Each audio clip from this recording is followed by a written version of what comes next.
Hi, Scorpio. Welcome to your October 2021 reading. Happy birthday to the October Scorpios. Your season is going to be very interesting. We'll get into that next month. So let's talk about a little bit of astrology.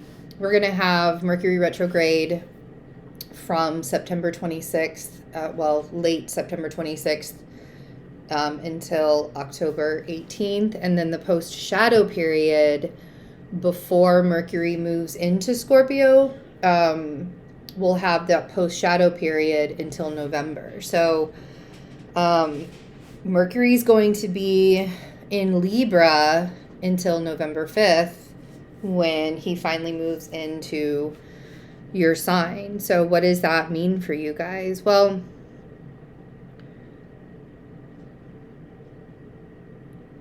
really having to pay attention, I think, to the way that you're speaking to yourself during this time.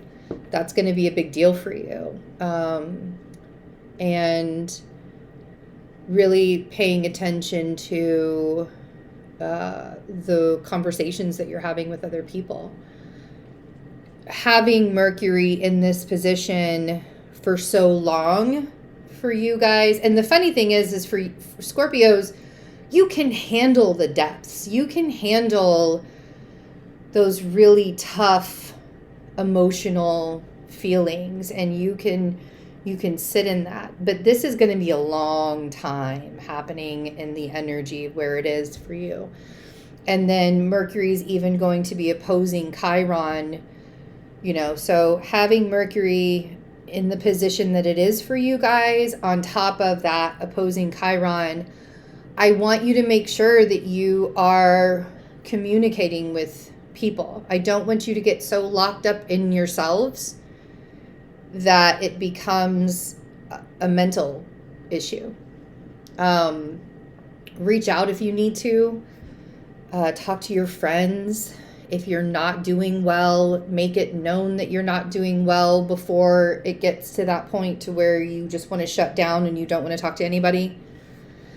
It's just not going to be an easy month for you guys. And I think the more you allow yourselves to set boundaries with yourself, and that is like making sure that you're on really good speaking terms with yourself, like not saying the negative things, not getting caught in that negative thought loop. And, paying attention to how the way other people speak to you, how that affects you. If people are speaking to you in negative ways, you need to, eventually it becomes your responsibility to remove those people from your life, because you don't deserve to be spoken to in negative ways like that, right? So really making sure that you're taking care of your mental status in a big way until the first week of November, honestly. Until Mercury's in Scorpio, that's going to be the best for you guys. And we also have Mars, and all of this 12th house energy that I'm talking about. We have the sun there, we have Mars there, and Mars is going to be squaring Pluto on the 21st of October, and that's going to be anger, right? And I don't want you guys to become a pressure cooker where the steam just explodes, right? I don't want that to happen. So if you need the space and the time to be alone so that you can heal, that's one thing. And that's understandable, and that's great, and everybody needs that. And I hope you take that time for yourself. But I don't want it to become where you're ending up in like a black hole of doom and darkness and sadness and pain and sorrow and all of that. Like so make sure that you do have contacts with the outside world. It will be a time of great healing. You guys will probably come out of this Mercury retrograde different people. You'll come out as new different people, it's going to be good. It'll be really good for you, actually, I think. But it's not going to feel good. And that's what I'm saying. You're used to that already. You guys can go, you are death and transformation. You are the phoenix rising from the ashes. You get it. You understand. But this is going to be a really tough one. There's going to be a lot of air energy going on. So we're going to be up in our mental quite a bit. So the overthinking will be a problem. We will have one day of a water trine, but there's not going to be a lot of cosmic support to help the healing. There's going to be a lot of you having to find that support within yourself to get that healing happening. So let's see what the cards, if you would like to get the extended card reading, you can do it a couple of ways by becoming a member, clicking the join button under the video or going in the description box and going to Patreon. Or you can go to Vimeo and get the video or all 12 of the videos, including the October energies, weekly energies. All of that information is below. Okay, and this is what I'm talking about, Scorpio. The first card that came out was the Ten of Swords. That's how you're starting October. And wow. Big, big energies. Let's get two more cards.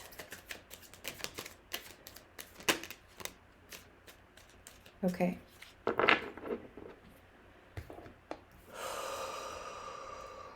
Ten of Swords.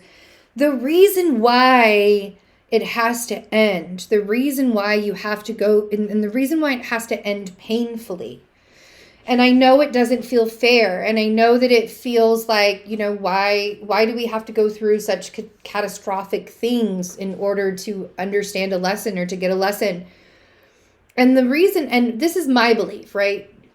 How you feel about this, answer yourself. But the Ten of Swords being the first card, what comes to me is we have to go through this pain and heartache and endings like this because if the endings were easy, we wouldn't learn anything. We would keep coming back to it over and over and over again.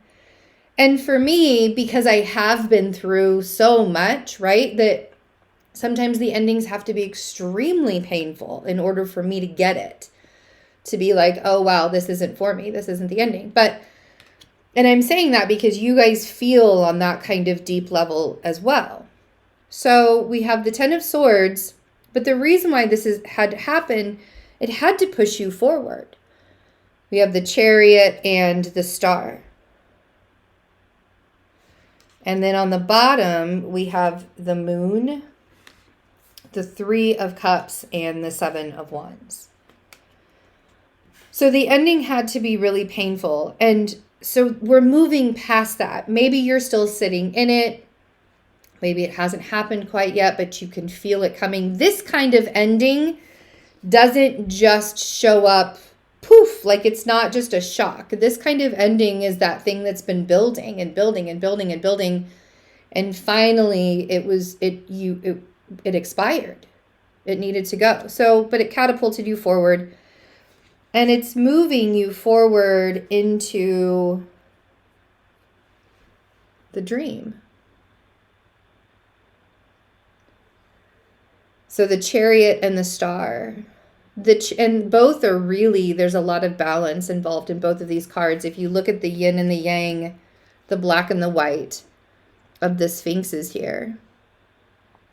And so whatever it was that was removed from your life, painfully removed from your life, there was for a reason. It was to bring balance so that it could catapult you forward on your journey wherever this star is. For some of you, you don't even know what this is. You don't even see it coming.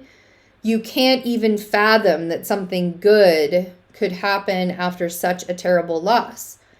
But that moon is going to reveal something. I even said something, you might be dealing with a Libra energy, a Cancer, or an Aquarius, or even a Scorpio. But I said that the moon was going to be revealing something to the Libras too. So, and then we had the three of Cups and the Seven of Wands. what you don't fully understand, what you can't fully grasp, you can't fully see, and what you can't fully understand. And a lot of you are going to understand what I mean when I say that. What you can't fully understand, I want you to place boundaries around that. There's some kind of celebration that's going to happen. Union, coming together, celebration, friendship, something like that. But boundaries need to happen in whatever kind of celebration that's going on. And maybe it's that you have boundaries already and they're too high. They're too strong. They're too much. They're too forced.